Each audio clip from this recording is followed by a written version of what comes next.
Hello, everyone. Welcome to Trades Talk Tuesday. I am your host, Pop. And in case you're new to the stream, this is one where we delve into the world of the skilled trades. We look at what it takes to get into the skilled trades, what you can expect when you're in them, how there is a shortage at the time that I'm making these streams, and what you can do to get into them and hopefully be successful. So, as I so often do, we'll go over some industry news because that's important. That will usually indicate to you how well the economy is doing by some of these news articles that let you know. And what's going on out there. When you see a lot of work and a lot of businesses are building and buying things, then things are usually pretty good out there. He'll trade me. Hey, DJ Ronnie G. Trade what? Professions?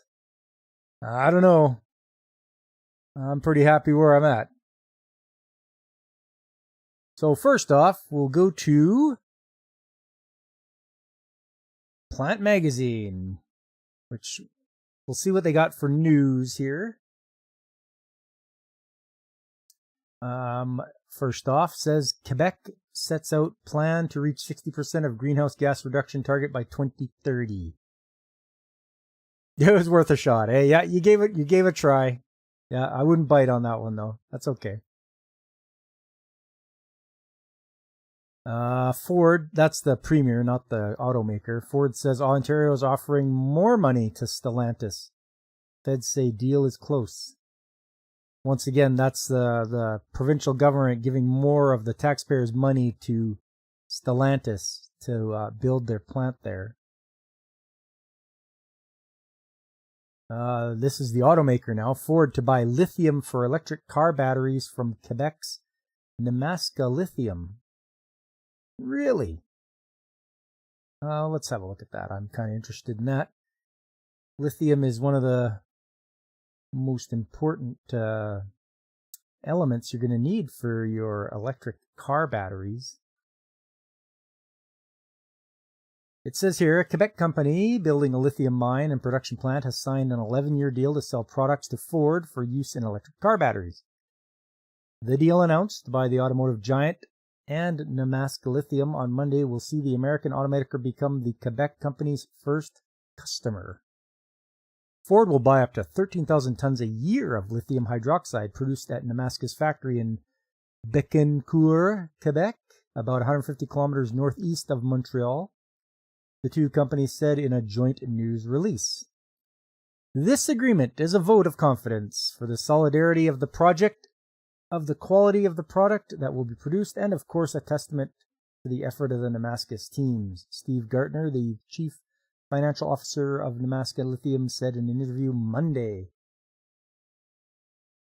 The company's Whabouchi mine in the James Bay region of northern Quebec is scheduled to begin producing lithium ore in 2025, which will then be processed at the Bécancour plant when it opens the following year. Lithium is a key component in high-quality and high-performing electric batteries, Gartner said.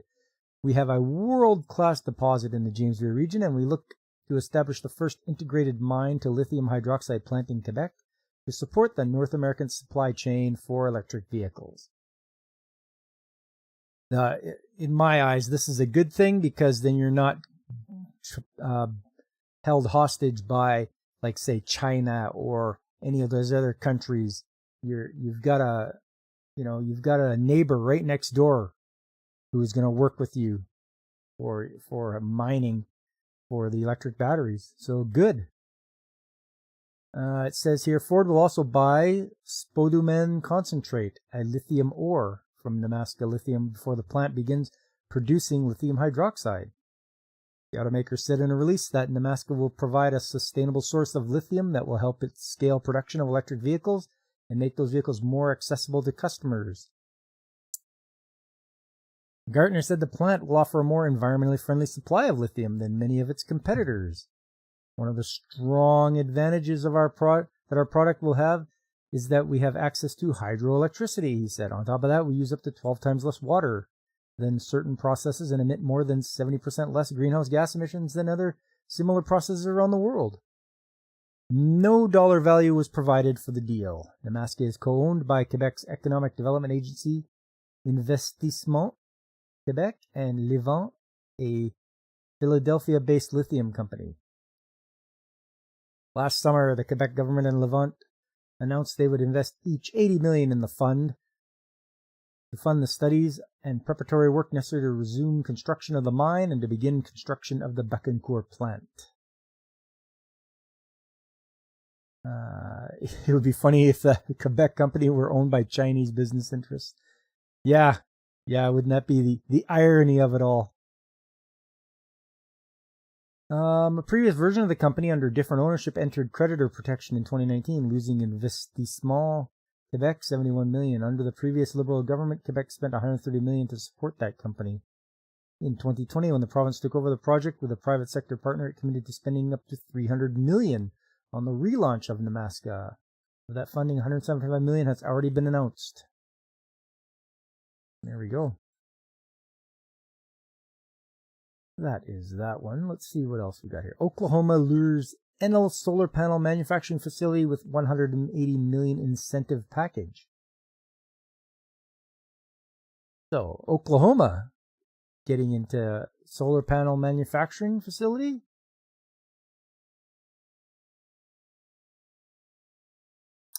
Oklahoma City. Enel North America announced Monday it plans to build a solar cell and panel manufacturing facility in eastern Oklahoma that would employ about 1,000 people after the legislature agreed to a $180 million incentive package to help lure the company. The company will invest $1 billion in the project, which includes the construction of a 2 million square foot photovoltaic cell and panel manufacturing facility that will have an annual production capacity of 3 gigawatts. It said in a statement. Construction on the massive facility is expected to begin in the fall in Enola, Oklahoma, which is located about 27 miles east of Tulsa. Our selection of Oklahoma is a testament to the strength of the Tulsa Port of Enola site, the state's commitment to workforce development and an attractive investment climate, said Giovanni Bertolino, head of Enel's North America affiliate 3Sun USA. The decision was announced after the legislature and Governor Kevin Stitt agreed to provide the company with $180 million in tax rebates if the company reaches certain benchmarks over the next several years. In order to qualify the entire $180 million, the company would have to spend at least $1.8 billion in qualifying capital expenditures and create 1,400 permanent new jobs. Oklahoma also agreed to spend more than $38 million on water and wastewater system upgrades to the inland waterways in the region, including the port of Enola. Enel, North America's parent company, is based in Italy, and European companies have been eyeing the U.S. to invest in the green energy boom, weighing up the U.S. Inflation Reduction at $375 billion in benefits of renewable industries. President Joe Biden said in a statement, the announcement is evidence that his Investment in America agenda, which includes the U.S. Inflation Reduction Act, is helping to boost domestic manufacturing. Because of my Inflation Reduction Act, private capital is being invested in Oklahoma and all across the country as communities step up to help build a clean energy economy, Biden said. Stitt called the expansion a huge win for Oklahoma. Tribal leaders in Oklahoma, including Cherokee Nation Principal Chief Chuck Hoskin and Muskogee Creek Nation Principal Chief David Hill, also praised the project.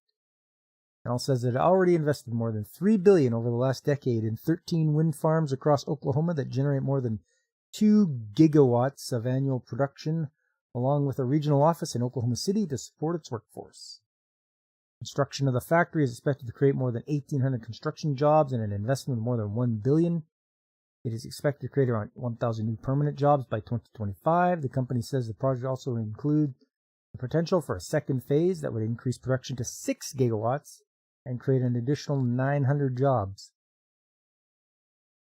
Oklahoma lawmakers are also considering a separate package of incentives to lure a second Panasonic manufacturing facility to the Sooner State after the state last year lost out in a bidding war with Kansas, which the Japan-based company ultimately selected as a location for a multi-billion-dollar mega factory to produce electric vehicle batteries for Tesla and other car makers. Got to be competitive there, Oklahoma. What else we got here? Japan's Toyota discloses improper crash tests at Daihatsu subsidiary. That can't be good. ATS reports $29.6 million fourth quarter profit revenue, up more than 20% from a year ago. Statistics Canada says manufacturing sales rose 0.7% in March. Okay. Canada-US team up on EV charging corridor from Quebec City to Kalamazoo. That's back to May the 20th. May 19th, Ontario offering more money to Stellantis. Detroit Enclave built on auto industry struggles under $20 million water debt. You just wish you could find an honest study on whether EVs are truly more efficient than internal combustion engines. Yeah, well, that's great. They want everyone to be electric, but what do you do after the battery's no good? Are they just gonna, deep well them, throw them in the ground, bury them, hope it goes away? I don't think they're going to try to pull the batteries apart and recover everything and recycle it all and dispose of it properly. Canada, South Korea agree to work together on clean energy supply chains. Okay, so there's a couple stories here. Yeah, it doesn't seem efficient in terms of battery life cycle. Yeah, I agree. Are people going to swap out their battery to keep their car, or are they just going to throw the whole car away? Is that what's going to happen? Are they going to make it so that it's very easy to swap out a battery? Just slide it out, maybe with a forklift, and then slide the new one back in? I don't know what their idea is going to be. One more story here. Let's have a look here. Japan's Toyota discloses improper crash tests at Daihatsu subsidiary. Toyota has found improper crash tests for a model and suspended shipments in the latest in a series of embarrassing woes plaguing Japan's top automaker. The latest problem disclosed late Friday affects 56,000 Toyota Rise hybrid vehicles produced by Daihatsu Motor Corp, a manufacturer specializing in small models that is wholly owned by Toyota. It also affects 22,000 vehicles sold as the Daihatsu Rocky. According to the automakers, the vehicles were all sold in Japan. In the faulty crash tests, results for a pole used to measure impact on the left side were used for the right when both sides had to be tested. So they're just like cheating when they're testing things. EV maintenance plans or lack thereof encourage leasing. Oh yeah, okay. So you just lease it, and once it's done, once the battery is garbage, you just hand it back to them and say, here you go.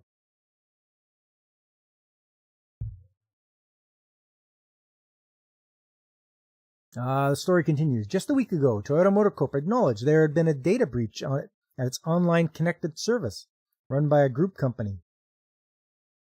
The breach spanned a decade, meaning that drivers' information on more than 2 million vehicles had been at risk for leaks.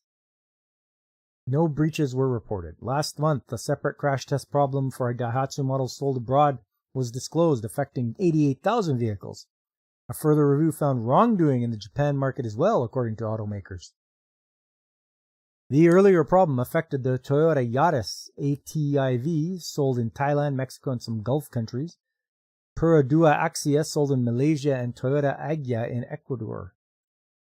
Daihatsu apologized at that time and set up a third-party team to investigate. It did not issue a recall, noting the vehicles were safe to drive, but it expressed deep remorse it had violated inspection standards. That reminds me of that Futurama episode where the kids break a window, and Hermes asks them, well, what do we do when we break somebody's window? And the kid's like, do we pay for it? He's like, no. You just apologize with nice, cheap words, which is what's happened here. Continuing on, the Toyota models were supplied by Daihatsu under the OEM system, common in the industry, in which projects manufactured by another company get sold with another nameplate. Toyota, which sells about 10 million vehicles every year, boasts a record for pristine quality, centered around a production system that empowers the individual worker. The latest problems don't involve recalls, but Toyota went through a period of announcing recall after recall over several years, more than a decade ago, covering a wide range of defects, including faulty floor mats, sticky gas pedals, and glitches in braking software, affecting millions of vehicles. The recall fiasco in 2009 and 2010 had Toyota paying $48.8 million in fines in the U.S. for its slow response. Toyota officials have repeatedly promised to be quicker and more transparent. Management has renewed its commitment to manufacturing with integrity, the company based in Toyota City, central Japan, said in its latest statement. All our group companies, including Toyota, have begun a thorough review to work towards a complete reaffirmation of our governance system. We work with Daihatsu to tackle the issue, it said. Yep, nice, cheap words, Toyota. You can talk all you want. Show us some action.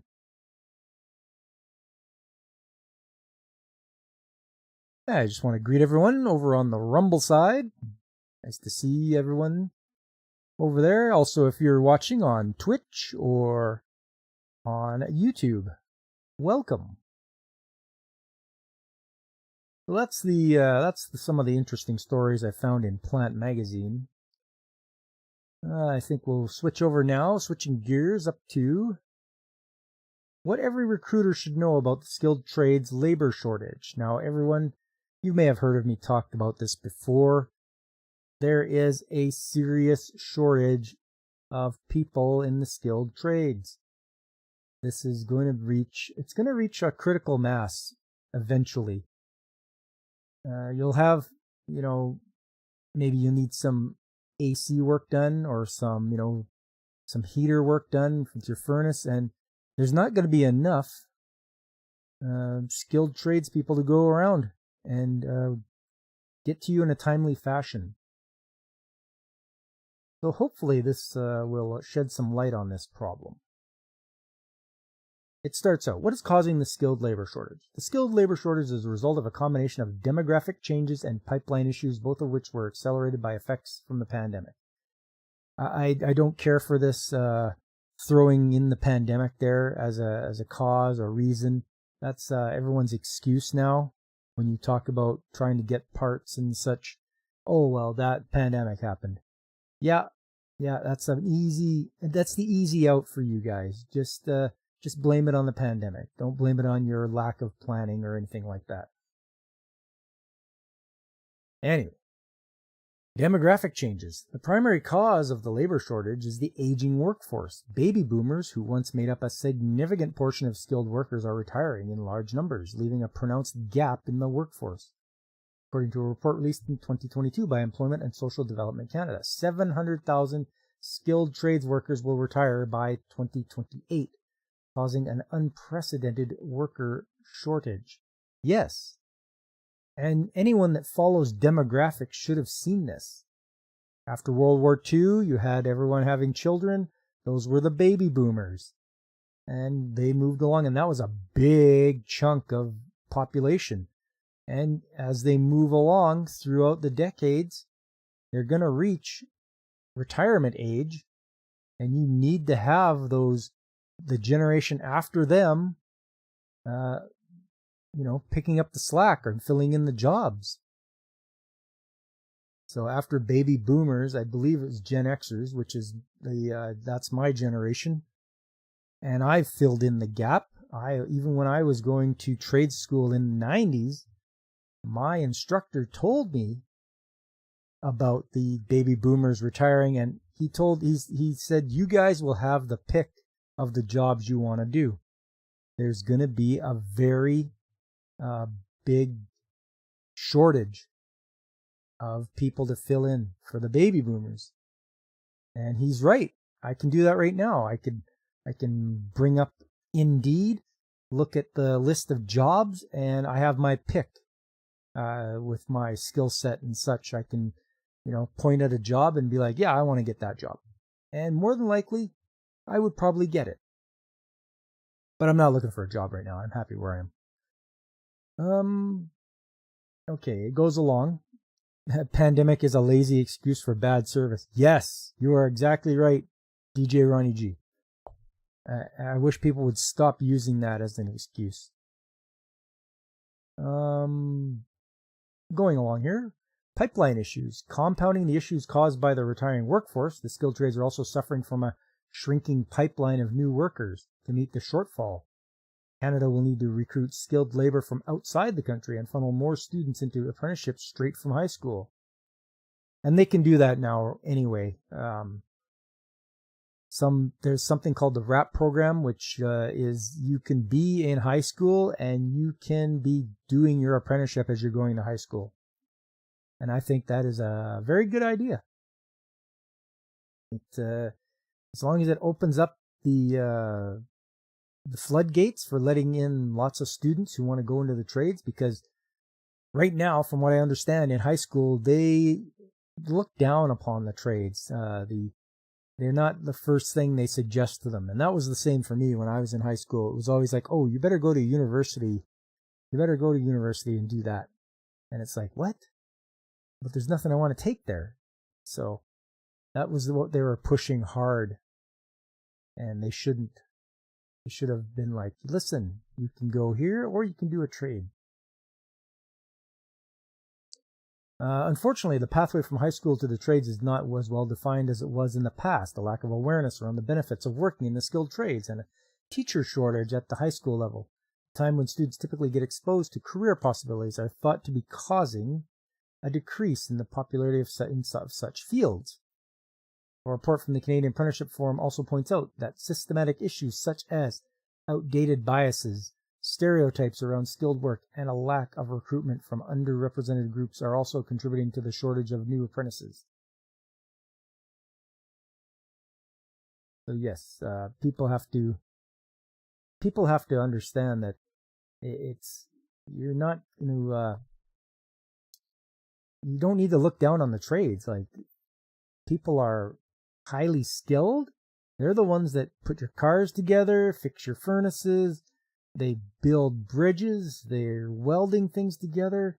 They are highly skilled. There's no reason that they should be looked down upon anymore. Is poker an honest trade? Hey, Godzillionaire, good to see you. Maybe. Do you want to get into the what World Championships there and get on camera? And here comes the flop. Oh, Godzillionaire. He's got pocket aces. What's he gonna do? Hello, Jake D. You can't stay? That's okay. I appreciate you stopping in. Just make sure you slap that like button before you leave. Yeah, it's all good. It's all good. Hope you guys had a fun time over a Whoopus stream. I know I did.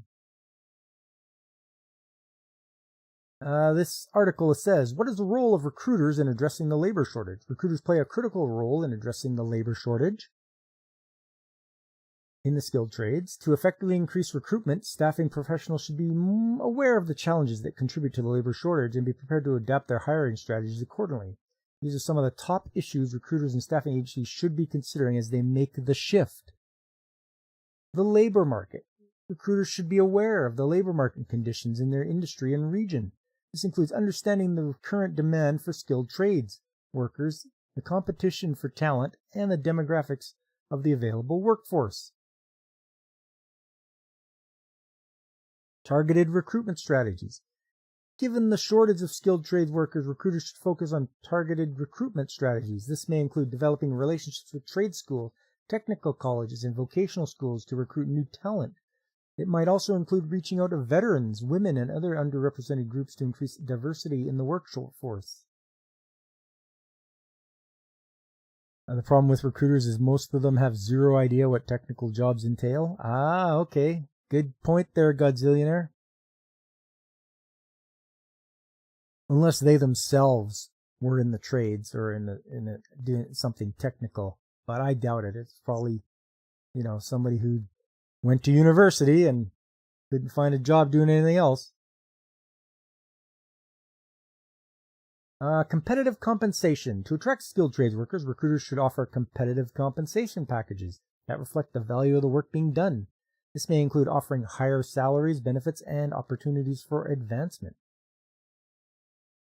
Career development. Skilled trades workers obtain unique skills and experiences that can be difficult to find in other industries. Recruiters should emphasize the potential for career development and the opportunities for on-the-job training, apprenticeships, and mentorship. Positive company culture. Finally, recruiters should emphasize and reinforce the positive culture that values skilled workers and provides a supportive work environment. This may include highlighting the importance of safety, providing opportunities for employee feedback and input, and promoting work-life balance. The bottom line, if you work in staffing or managing skilled workers, the ongoing labor shortage is likely to be the defining issue for your work over the next decade. It's critical to understand the causes underlying it, including the demographic changes and pipeline issues that affect the supply of workers. It's also vital to understand how you can anticipate and preempt problems caused by the shortage by adapting your recruitment strategy. Staffing professionals should work to understand the labor conditions in their industry and region, employ targeted recruitment strategies, ensure competitive compensation, and offer career development and positive company culture to candidates. In the increasingly competitive market for labor, everything you can do to attract new workers will make a difference. You get 1 to 2 emails a week from recruiters concerning technical jobs. You have no background even related to the industry. They just see buzzwords and degrees and cast a wide net to beat quotas. Okay, I see. One thing I am going to go over, and that was suggested by Angry Canadian, was to do like a resume writing for the trades. And I am going to get to that. I want to do something like that where we spend a bit of time looking over a resume and what you can do to make it like spruce it up and make yourself stand out from all the other applicants. And but also you don't want to like outright lie or embellish things too much, because that's what gets you in trouble when you get asked to do things. I saw this over on Indeed, how to get into a trade. It says, many trades are in high demand as the need for more experienced labor and employees continues to grow. There are several types of trades that you may explore and research before deciding to enter into a trade. Trade jobs tend to be in industries such as transportation, construction, manufacturing, and maintenance. However, trades are also in career sectors like culinary arts, healthcare, and cosmetology.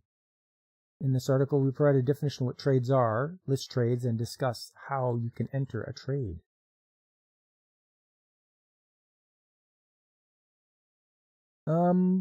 Yeah, so it goes through what are the trades, and anybody that's been around the stream here for a while, you guys know all the different types of trades that are out there, right? You've got your mechanical trades, you've got your construction trades, and there's the list of them there, the industrial trades, medical trades, cosmetology, like the study of stars and stuff. I don't think so.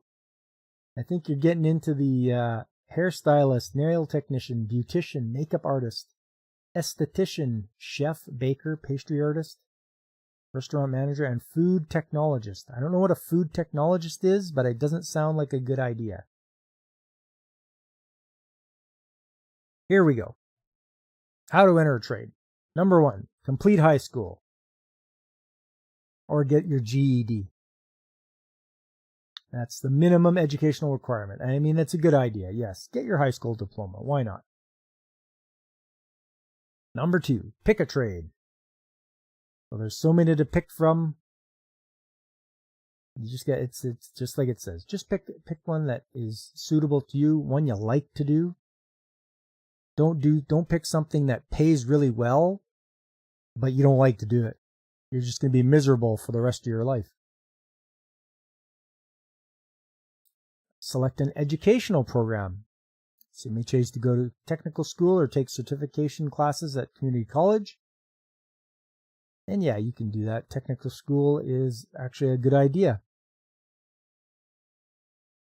Obtain an apprenticeship. This is a little harder to do because you have to get an employer that will indenture you. And then you can sign up and then you can learn while you're on the job and then go to school for however many weeks a year. Complete all the theory you get to do and keep track of your hours. Get licensed. Yeah, it says here licensing is not necessary for all trades and requirements may vary by state. So look into your local state, what they do for whether you need to be licensed or not. Some trades that are licensed typically are electricians, HVAC technicians, plumbers, machinists, paramedics, asbestos workers, elevator technicians, hairstylists, and makeup artists. And become a journeyman. Yeah, that's the longest part. That takes you the longest time. You have to get your 8,000 hours in, roughly speaking, for some. Yeah, some of the trades do take a while. Some are short, and some do take a long time. But you will eventually become a journeyman the longer you stick with it. Get through your theory and training, and then write your final exam, and you can be a journeyman. And then that comes with its own set of things to be aware of, because once you're a journeyman, then your manager is going to be like, you're a journeyman, you must know everything. So you gotta be careful with that. It's a double-edged sword. Yeah, you're a journeyman, but now you're going to be the one leading the job. You're going to be the one that they go to for answers. So you better hope that you had a good journeyman to learn underneath so that you can be ready for that sort of thing. Okay, and well, before we get along any further, how about a little commercial? You guys have seen this yet? But we'll fire up a little commercial for you. I hope you enjoy it. Oh. Hey there, everybody. How are you? Well, I don't always play video games, but when I do, I make sure to safely make a safety save in a safe environment. And if you don't know how to make a safety save, well then make sure you check out Pop Culture Mechanics, 9 a.m. Mountain Time, and 10 a.m. Central on Saturday mornings, where you can learn how to make a safety save that you might be so excited you could dance if you wanna. So, come on and check out Pop Culture Mechanics on Saturday mornings. Going to see you there. Bye. Finally! Yes! Whew! My God! There you go. A little bit of a plug for my game stream, courtesy of Punk Waddle, who was dressed up as Drunk Waddle at the time. So that was a fun thing that he did there. Had safety first. Always do a safety save. So right now, it's going to be shutdown season.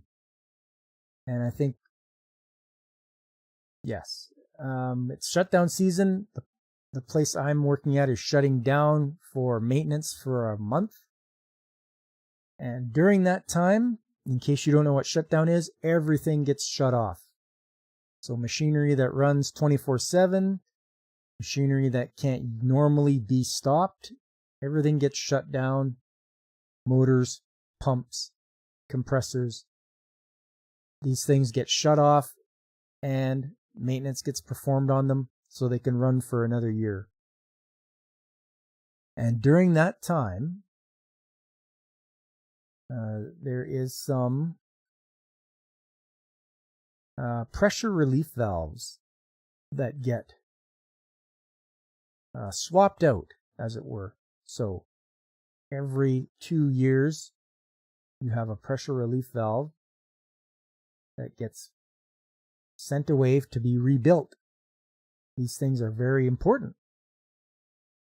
When you are dealing with poisonous chemicals and such, and they're stored in vessels, each vessel has to have a pressure relief valve so that in case there's a buildup, this material has to have a place to go. You can't just vent it to atmosphere. If you vent it to atmosphere, you're going to kill people. There's going to be like major wipeout of the population. So you have to have pressure relief valves that are piped to a incinerator.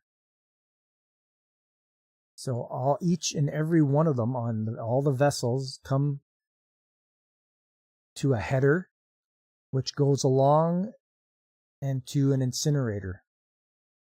So this incinerator goes to a flare stack and rises up like 200 feet in the air. So anytime there is a pressure buildup and a release, you will know because there will be a giant flame coming off the top of your flare stack. Union Carbide did nothing wrong.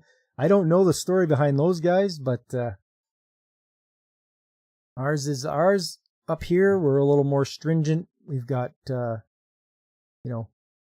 if there's a release, we have like a whole town that we have an emergency plan for. Because when you deal with hydrogen sulfide,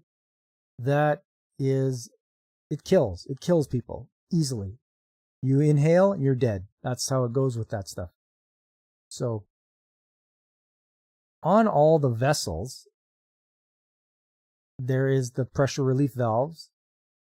And I do believe I got some pictures.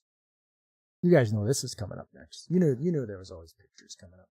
I like to always have some.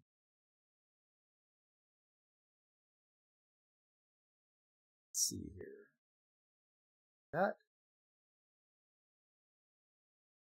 There we go.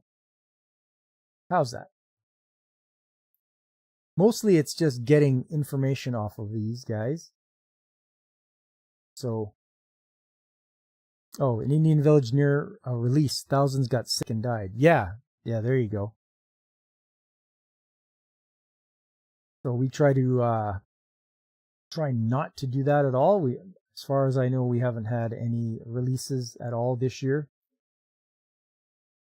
And the pressure, this thing has to get up to 400 psi before it even lifts to send things to the flare. So I would think that we're not getting up to that high of pressure.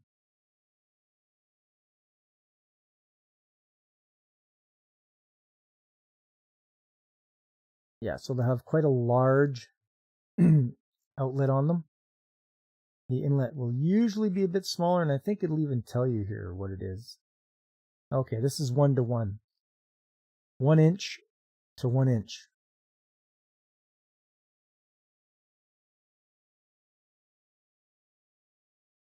These are a little different style. These are, I think these were the ones that were for propane.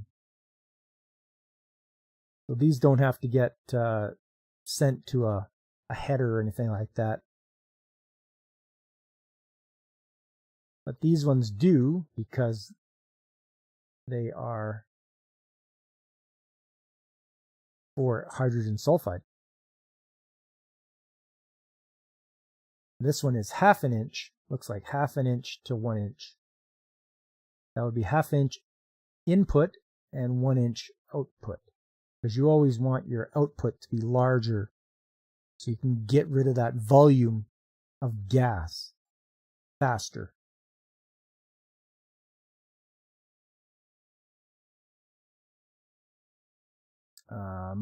This one. And then on the rail cars will have these as well. And the ones we have are this one here on the left side. So that goes on top of a rail car. And if it reaches 450 psi, it will lift and gas off the car.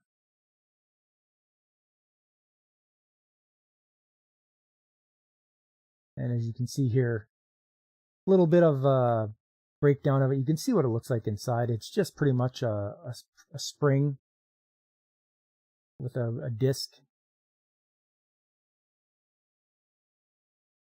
And it just pushes up on there, whatever, 23, what is 23? Yeah, the rupture disc. So there's a rupture disc, and that'll lift with the spring and let out the material. And I believe it'll come out this port right here, and then out here. And hello, Whoopa Troopa, good to see ya. Had a good time on your stream watching you play that game. That was alright. Godzilla, are you done drawings like that before? I'm not surprised. What is 27? 1/8 valve.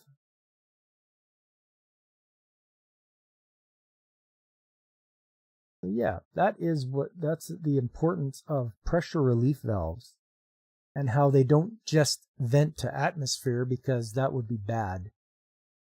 A lot of that is stuff you don't want to be going into atmosphere. So it has to be sent to a header and an incinerator, which will burn it, and it will be better for everyone.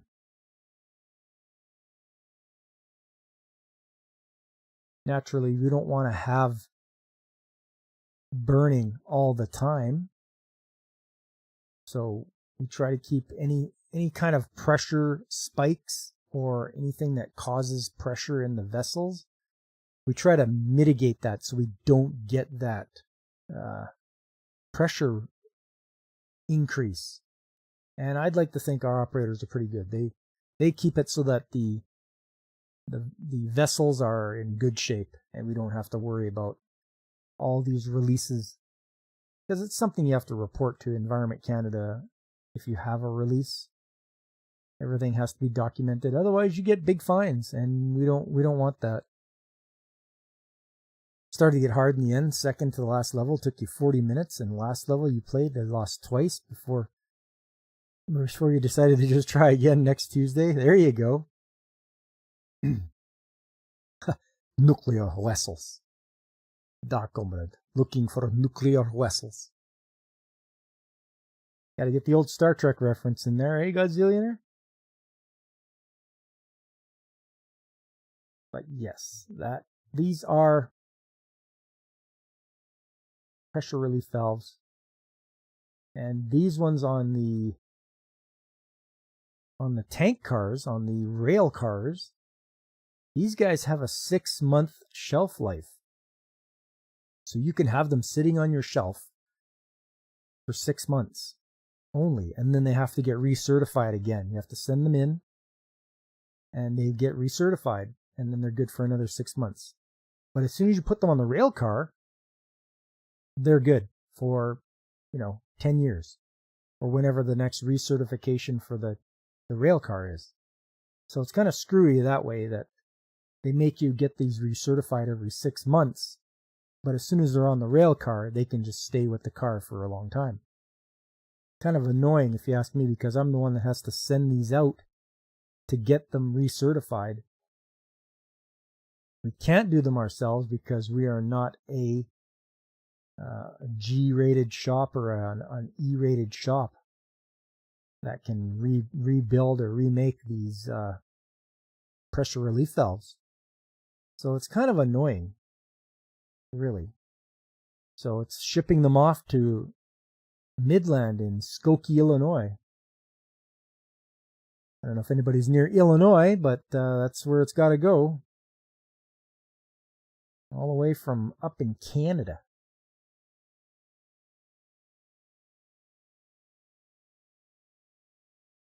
And I had some pictures here of some of these.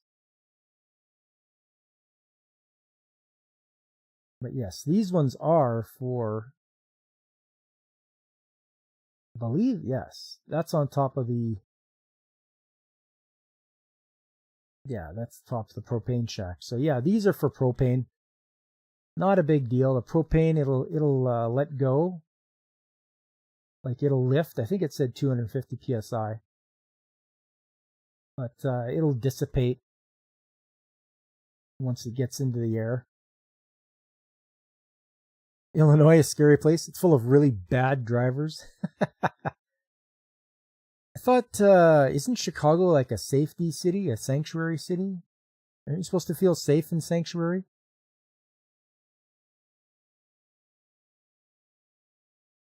I know, a Godzillionaire, I know how you like the pictures of the data plates. They're supposed to be full flash on, too blurry, or from 10 feet away. Yeah, yep. But I've learned how to take pictures of data plates. Yeah, it is for 250 psi. There you go. Pressure relief valve. It even tells you, safety relief, hands off. I know it looks large, but this thing is tiny. Fits in the palm of your hand.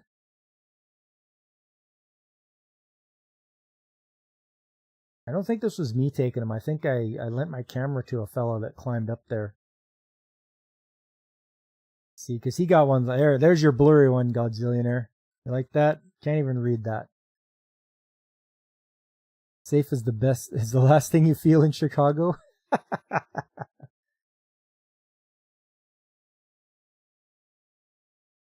Oh, I know. I don't think I'd ever want to take a trip to Chicago. Those UL stamps ain't cheap. Yeah. There you go. There's your Underwriters Laboratory stamp.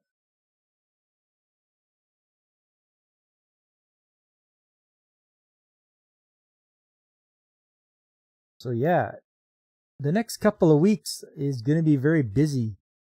During shutdown is when you're in maintenance and your job load goes up exponentially for repairing and all the machinery that's going on in the runs in the plant usually. So I myself may have to skip a couple of Trade Stock Tuesdays if I'm working late. So just be ready for that.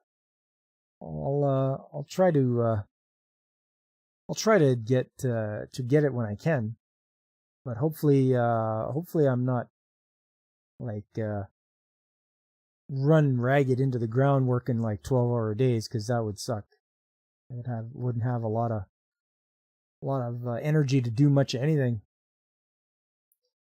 And yeah, it's a full shutdown, Godzillionaire. Yep, you bet. All the compressors are getting shut down. All the pumps are shutting down. All the hot oil boilers getting shut down. The only thing that's going to keep running is the compressors, because we've got a backup compressor. So we're supposed to have 3 compressors, and we have a main one and two backups, and the main one got its servicing done already, so it's good. It's up and running, and then we're just gonna let those run. Yeah, I'm gonna be pretty busy. I mean, what happens when you do a shutdown is a lot of contractors show up on site. And as soon as they show up, that's, time is money. If they're standing around not doing anything, the managers get right upset, because that's wasting money. If a contractor's standing around not doing anything, big waste of money. So the first thing we do is we get those guys up and going, writing permits and such and locking things out. And then once that's done, then we can start our own jobs, get our own permits, and get out there and get things done. And assuming the parts you need for shutdown maintenance show up on time. So that is my job. Throughout the year, keeping things stocked up. So the stuff that we use during our shutdown, we have to make note of, and then we take that and make a list and order that stuff during the year before shutdown. Everything I need for shutdown should already be here, because it's just gonna it's going to stop me from getting my job done. So I have to make sure, otherwise I look like a fool in front of management, because I should be able to handle keeping our place stocked with parts and what we need. So I'm hoping everything has arrived, like from rental radios to rental gas monitors, all that stuff I had to organize. I had to make sure that we're getting the high pressure washers are coming in. We're going to get our HVAC guy to come in, our boiler. Yeah. Contractors standing around doing nothing sounds a lot like your work. Yeah.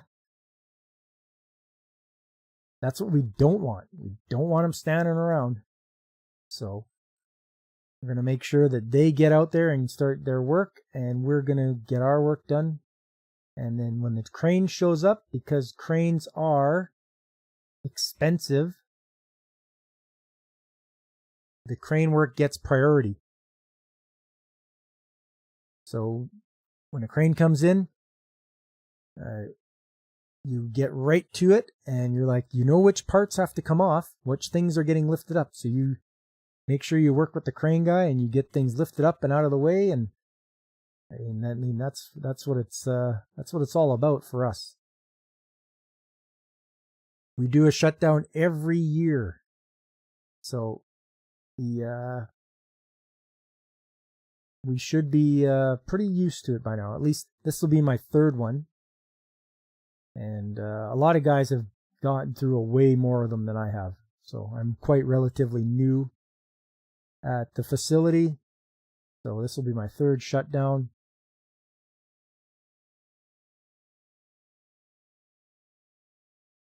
Can't blame the contractors though, honestly. We were supposed to get 9 reports every week to work. The last 2 weeks we have gotten 1. Oh man, that's brutal.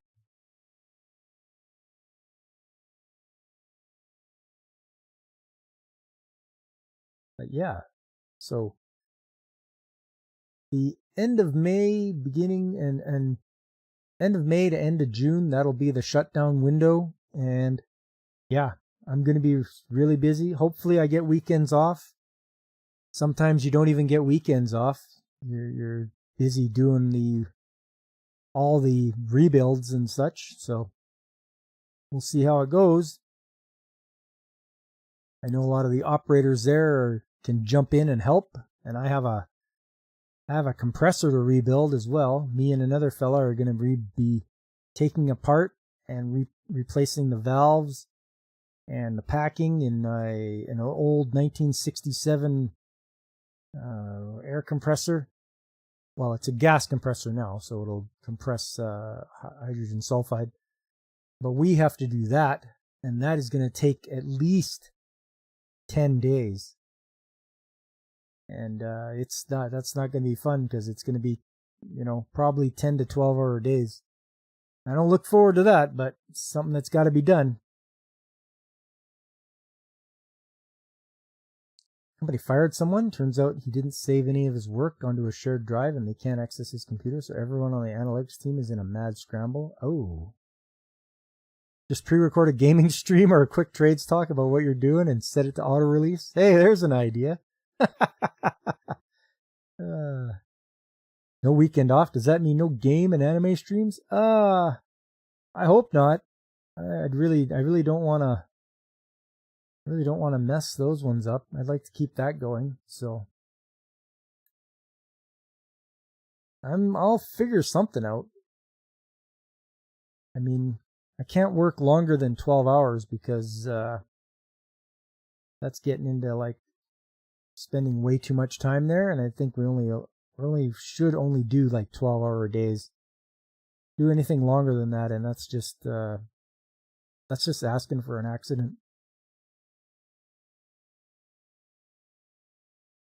So I'm hoping that it won't affect the weekends, but I'll see. I'll have to play it by ear and see how it goes.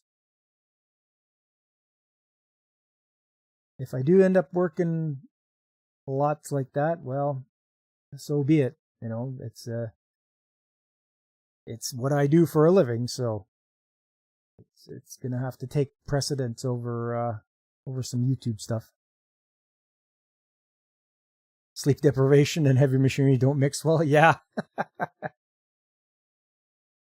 The only people that work 24-hour days are doctors. Let that sink in. Oy. Yeah, that's a scary thought. You know, you got a doctor that's sleep deprived and he's going to cut you open. That's not a good thing.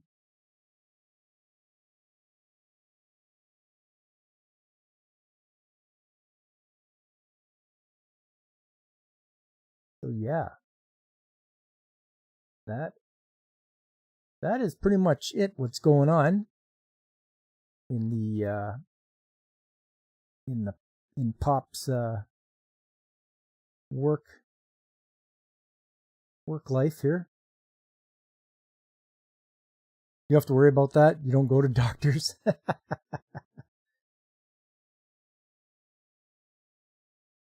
Well, you would just go to a Pokemon Center anyway, wouldn't you? Wouldn't you want Nurse Joy to take a look at you?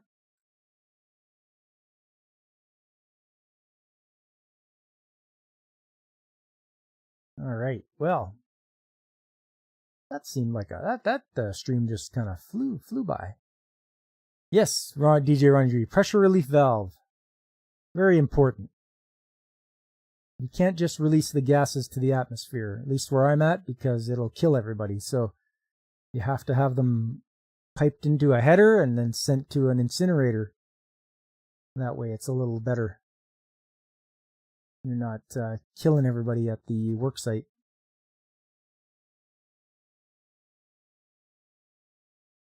They mix well, literally. Person mixes with forklift. Eee. That's not a good combination.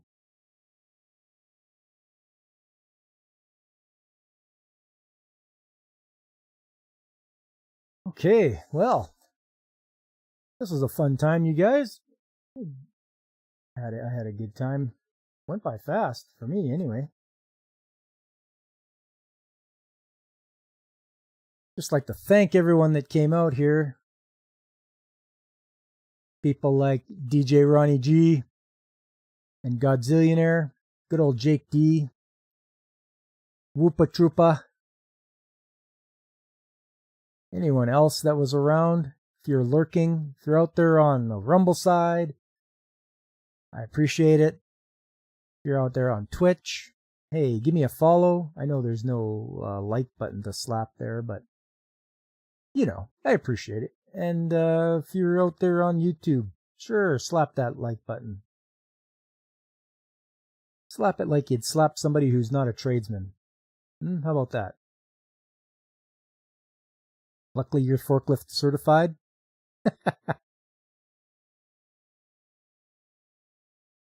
Hey, tell your friends about me too, and spread the word. Tell them about Pop, this guy that's on the internet here on YouTube, talking about the trades. And there's other channels out there too, people that are have good content, and I've seen their stuff, and I liked it. Like Pacific 414 and Blaine's Escape Corner, who should be starting to stream right now. So if you need an escape from reality, that's the place to go. And there's Ronan66 and DJ Ronnie G, Brandon the Anime Guy, the Nerdporeal Lifeform, Angry Canadian, Woopa Troopa, who appears on Dadman Walking, and he has gotten back into streaming as well. So make sure you pay a visit to Woopa. And then there's Punkwaddle, who's at Floral from Under a Rock. And he has his own channel. I have got a Discord. It's called The Shop. So that's where all the tradesmen hang out. I'm out there on Twitter. I've got some videos up on BitChute, Odyssey, and Rumble.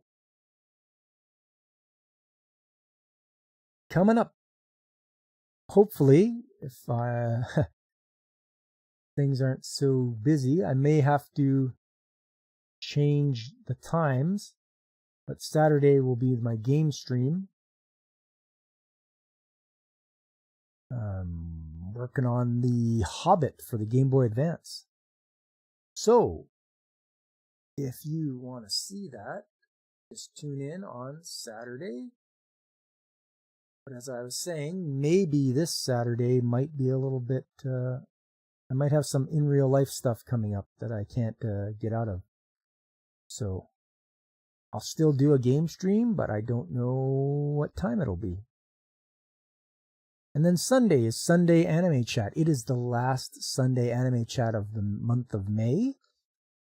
My theme this month was anime being turned into video games, or video games being turned into anime. And because it's the last one, I'm going out with a bang with some of my favorite animes that have video games.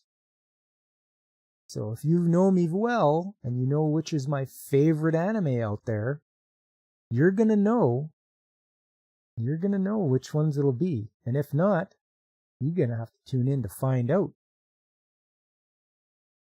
Whenever I stream, you'll be there. I appreciate that. Wupstotska salutes you, comrade leader. We appreciate your support. And then after Sunday Anime Chat, we circle around back again to Trades Talk Tuesday. I'm looking forward to having some guests on, hopefully, but we'll see. Wait, Chainsaw Man had a video? Oh, Godzillionaire. That hurts, man. That hurts. Stabbed me right in the heart. My favorite anime is Pokemon. Is mandated by state of Wupstotska.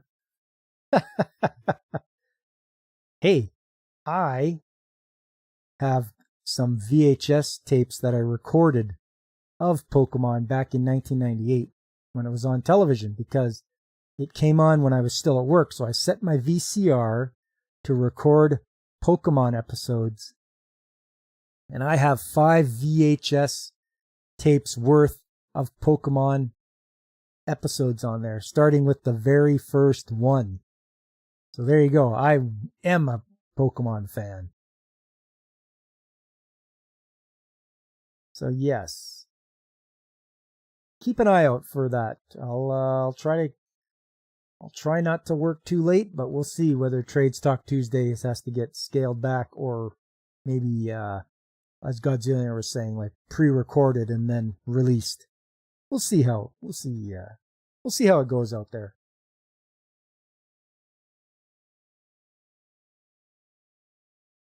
Because my thing is, my motto is the weekend morning shift stream.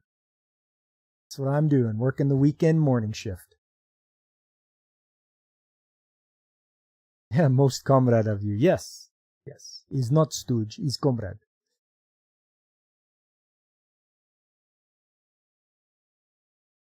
Well, I've got to say, everybody, it was a fun time. I really enjoyed chatting with you all and showing you some of the things I have here. And always don't forget to do safety save. That's what we do on the Saturday game stream. It's always about the safety save. You need to rewatch the Indigo League stuff. The original show holds up pretty well. Yeah, it does. I would actually like to get it subtitled with Japanese voices.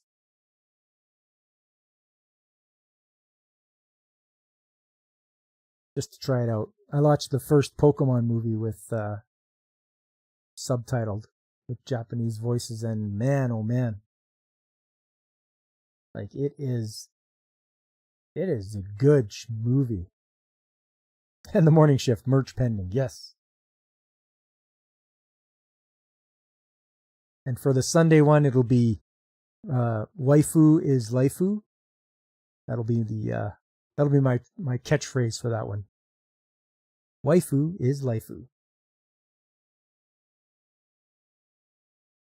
Anyways, it was great having you all come out tonight.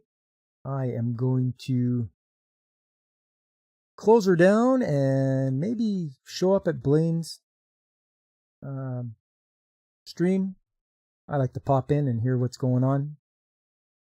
And I hope you will too. Until next time, everyone, I'm Pop, and I am signing off.